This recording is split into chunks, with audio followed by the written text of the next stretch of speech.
Hey everyone, Jameson and Cricket here. Long time no see. I've been on something of a hiatus for these last few months because of my qualifying exams, which have been taking up all of my mental bandwidth. But as I'm reaching the finish line there, I wanted to take the time to do a much needed update video for the Nordic Sound because I've kind of had like a, I don't know, an epiphany, I guess you can call it, that I think I kind of owe everyone an apology because I don't think I've been taking my job here very seriously. And I know that might be like kind of a funny way to start the video, but I really do mean it. Because when I look at what is it that I do, I'm a musicologist. I'm not an entertainer, I'm not an influencer, I'm not a content, I already said that, not a content creator. I really want to emphasize that. I'm a musicologist, and my whole thing is to teach people about music, music culture, music history, and kind of give perspective socially on music that is not there from just listening alone. And I did a video about this a little bit ago, that musicology is essentially the meaning-making dimension of music. And so why did I start off with an apology? Well, because in chasing those sweet, sweet YouTube analytics ever since this thing kind of blew up in 2022, but now that it's settled down, I can kind of see now that the dust is settled, I do not like the way that I let YouTube shape the Nordic Sound. Because I did, and I have. Anyone who makes anything for YouTube knows that you need to make things in a particular way, or else YouTube won't even put your video on your viewers' feed or on your subscribers' feed. And in chasing those numbers and in chasing partnership, which never happened, and now looking back, I'm really glad it didn't, because that would have just enabled and validated some not great habits, work ethic-wise that I have. With this break, I've been able to sort of like take a bird's eye view and see these things and seen how much things have changed since the Nordic Sound started in 2019. Because no matter what you come to the Nordic Sound for, the history, the interviews, the album reviews, the album recommendations, the ethnomusicology videos, cricket, no matter what you come to this channel for, the common denominator has always been that it's a resource. And that's what it started out as. But over time, I think I've really lost sight of that. I've lost sight of the fact that the Nordic Sound was supposed to be an opportunity for me to give back to the Nordic Scandinavian music community that has, just to lay my soul bare, brought so much meaning to my life. Because, you know, like, I'm not Nordic or Scandinavian. I don't claim that, oh, I love this music because it's my heritage. No, I mean, like, if you do, it's cool. You do you. That's not why I'm here. Why I'm here is just because all of the music that brought me so much joy and continues to bring me so much joy growing up just all happened to be Nordic. I was not actively seeking Scandinavian and Nordic music. It's just when I found a new kind of metal, a new kind of traditional folk, a new composer to listen to, it's like, oh, this one is also Norwegian. This one is Finnish, wow. It was just this coincidence that over time just built up this really serendipitous, because it could have been any other culture, it could have been any other country, it could have been Spanish music, you know what I mean? But it wasn't. It was Nordic music. It was Scandinavian music. And so the whole reason I built the Nordic Sound initially as a classical music thing was because when I was a music student and trying to learn more about Nordic classical music, there was nothing. There was no way. There's one book called The Nordic Sound by John Yole, who was a dentist, if I remember correctly, wasn't even a musicologist. But even he was like, look, no one's writing, there's nothing here on this. So he wrote this little book that's sort of like a showcase of composers from Scandinavia. And there are all these other little things, but just by and large, Like, look, to put in perspective, when I was in college and I told my musicology professor, Dr. Darby, that I wanted to write my paper on Nordic composers, my thesis on Nordic composers, he was even like, yeah, Grieg, Sibelius, it's about it. And for me, that gave me nothing to go off of, and I had to find it on my own. So this meant that like someone who was teaching music history in college couldn't even like really think of that many Nordic composers off the top of their head. Uh, that really says something. So the Nordic Sound started as my way of being like, look, if people want to learn more about Nordic music, this is where they can go. I want to make the resource that I didn't have when I was trying to learn about Nordic music, culture, and history. But that long-winded anecdote is just to say that like I lost sight of that. I lost sight of the fact that the reason I even became a musicologist to begin with was just because I just love learning and teaching and sharing this knowledge with other people, because teaching has always been my passion and it always will be. That's what brings me so much meaning. That's what just brings me so much fulfillment in life. Is just sharing knowledge that I have with others. And for me to sit here and look at how I've been spending, he's just repeating for emphasis. So for me to like kind of like look back in the last few years, like, just do I mean that like I've just been making nothing but crap for the last 3 years? No. But if I look at like the general trajectory, I can just be taking my job a lot more seriously. Does that mean working myself harder? No.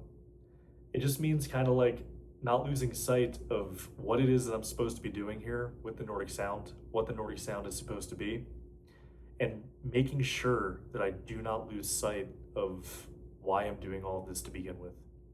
Because it's not for viewer numbers, it's not for subscriber numbers, it's not for watch time average, it's not for click-through rate, any of this crap. It's just to make something that I'm proud of. And when I look at all of the extra work that YouTube demands for me to put into the work that I do, none of it makes it better. It just makes it better for YouTube. So when I look at all the hours that I spend on thumbnails, when I look at all the hours I spend on descriptions, hashtags, timestamps, writing the right title, editing the videos, oh my God, all the time for editing videos. But I look back and I'm like, did any of that make the interview better? No, it didn't. And that's just something funny for me to say. So if I instead sit here and say, I'm gonna step back from YouTube and focus on being a podcast first, which I guess TLDR, that's TLDW, that's what this video is for. I'm honestly really excited at just how much better of a resource the Nordic Sound can be when I stop thinking of this as a YouTube channel and go back to thinking of it as a resource for Nordic music. And that means that it takes all kinds of content. There are plenty of things that I know would just be way better suited for videos. I mean, you guys love the travel vlogs, the festival vlogs, because that is in a way, acting as a kind of resource. I know there's a type, I want to make a video just like intro to Scandinavian folk instruments. That would work great as a video. But I want to treat YouTube as like a part of a Nordic Sound ecosystem, using the strengths of all of these mediums to create something that helps build a really reliable, unparalleled resource, at least in the English language, for Scandinavian Nordic music history and culture. So going forward, the interviews are not going to be videos anymore. This has a practical advantage as well, because I'm going to spend 3 months, maybe 5 in Norway. I'll leave in April. I know I want to do interviews while I'm over there. And to be able to just turn on a tape recorder and have a conversation, God, that sounds like such a dream. Because at the moment, set up the camera, make sure the camera is synced with the tape recorder. If they're not at the same bit or whatever, they won't sync up and you've ruined the whole thing. Oh my God.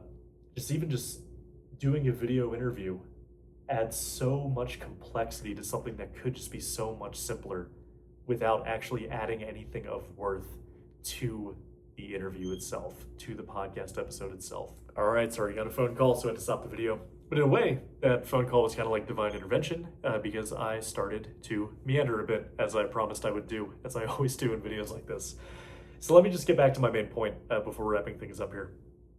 The Nordic Sound is going to go back to being a podcast website first, to really embody and make sure that I focus on the point of all of this, which is to be a resource and to use my strengths as a musicologist and as a writer, not as an influencer, not as a content creator, not as a videographer, which I not even am. I'm so bad at this. But really to just be using my strengths of what I'm good at, which is writing and musicology, rather than trying to shape the Nordic Sound to fit around YouTube and to fit around these things that that are not even my strengths as a person. And instead just creating the Nordic Sound in a way that I want to make it, not fulfilling the demands of any tech mogul or anything like that. And because it's understanding that the reach of YouTube is a monkey's paw. What I mean by that is, yeah, I get more reach, but it does come at a cost.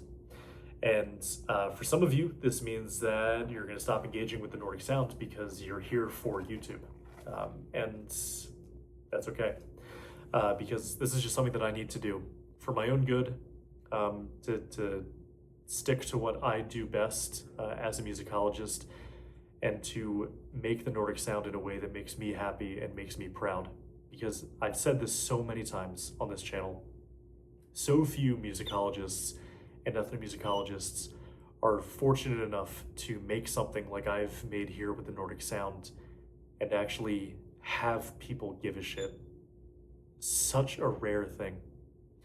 And I want to make sure that I don't ruin this. I want to make sure that I don't squander this.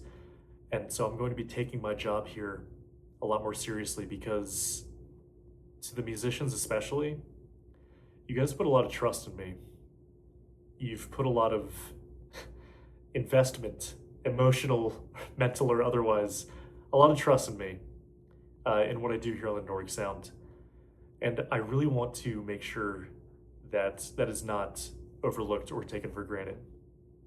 So if I can just end this video on one thing, is just to say that I'm going to take this job more seriously from now on.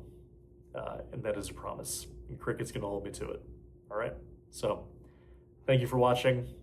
Oh, the website. God, I always forget to do this. Go check out the website, NordicSoundProject.com. That is going to be the new headquarters, the new home base of the Nordic Sound. That is where you will find album reviews written. You will find the podcast gallery. It's all a work in progress, hence the project word at the end of it. Just to emphasize the fact that this is an ongoing thing. And it's probably going to be something I work on for the rest of my life. And honestly, that's good, because I need something to keep my mind occupied, or else it goes to bad places, as is typical with a lot of us, as many of you can relate to. But yeah, so before I wrap up, God, I always do this, go to the NordicSoundProject.com, and then also go follow me over on Patreon, patreon.com/Jameson Foster, if you'd like to support this thing more monetarily. But okay, so now with that out of the way, I can wrap it up. Thank you guys for watching. I really appreciate all the support that you all continue to give the Nordic Sound and to me. This musicologist with a song in his heart is very appreciative of everything that you guys do, supporting, watching, your kind words, all that. And especially to the musicians, as I said, me and Cricket are going to start taking our jobs a little bit more seriously around here, and giving back to the Nordic music community and creating a truly great resource for other people to stumble upon and maybe learn something along the way. So thank you guys for watching. Maybe next time you see me in a video, I'll probably be in Norway. So I'll see you then, all right? Take care.